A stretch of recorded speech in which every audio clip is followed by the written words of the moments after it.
Everyone in America pretty much respects the U.S. military, and for good reason. They're amazing. Most taxpayers like to think that the money that the military spends goes to expenses like submarines and ammunition. Very few think of sex changes and transgender awareness training. On the other hand, it's 2017, and that means transgender recruitment is part of what the Pentagon does. The question is, will that help us win wars? Captain James Hassan served in the Army in Afghanistan, and he joins us now for an update. James, thanks for coming on tonight. Thank you for having me, Tucker. So it's really simple. It's not a question of being for or against transgender people, I don't think. Right.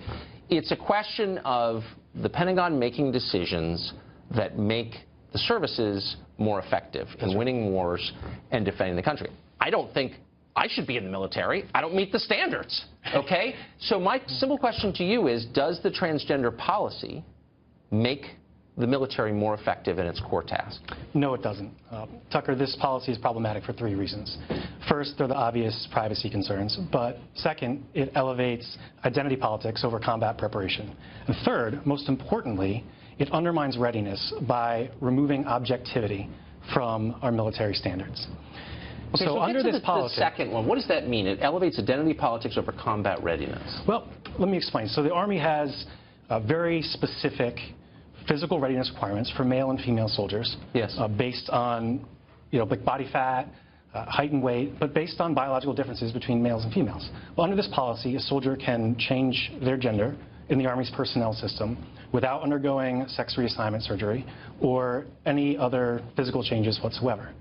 So in the Army, an 18-year-old... As long as you say you've changed, you've changed? If you have achieved stability in the preferred gender and change your birth certificate, then you are now a different gender.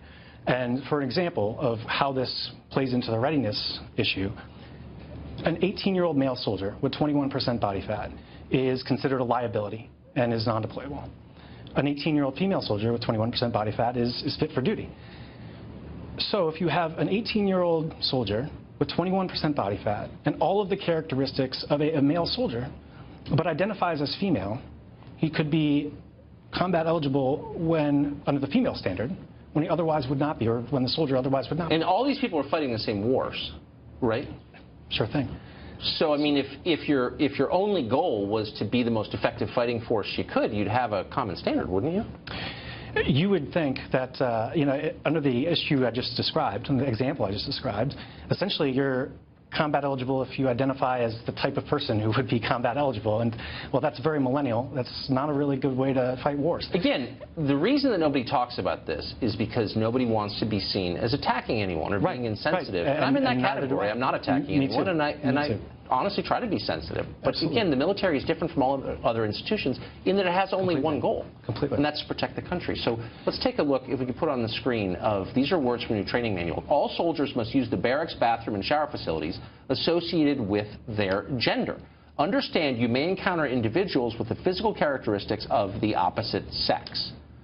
Okay, so that's going to all enlisted personnel now? That is force-wide. So everybody in the force took that training. And I actually received the training manuals that I published from a female officer who was justifiably concerned about the answers that she was getting from the Army about this policy. Let me just ask you finally, is there anyone in leadership, civilian or otherwise, in the military who argues that this will make it a more effective force, that will win more wars because of this? Well, I don't want to speak for all servicemen. Have you heard anybody say it? I've never heard anybody say this makes us more effective.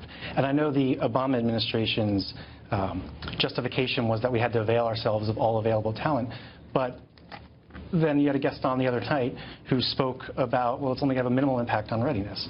And that is a pretty clear indicator that this is not making us safer. In fact, any impact. And by the way, so you can't get someone to come on the show to talk about this. Thank you for being brave enough to do it, because everyone's so intimidated. I don't know why. It's a difficult issue. The military protects our country. We all have an interest in this. Yeah. Thank you very much. Thank you very much.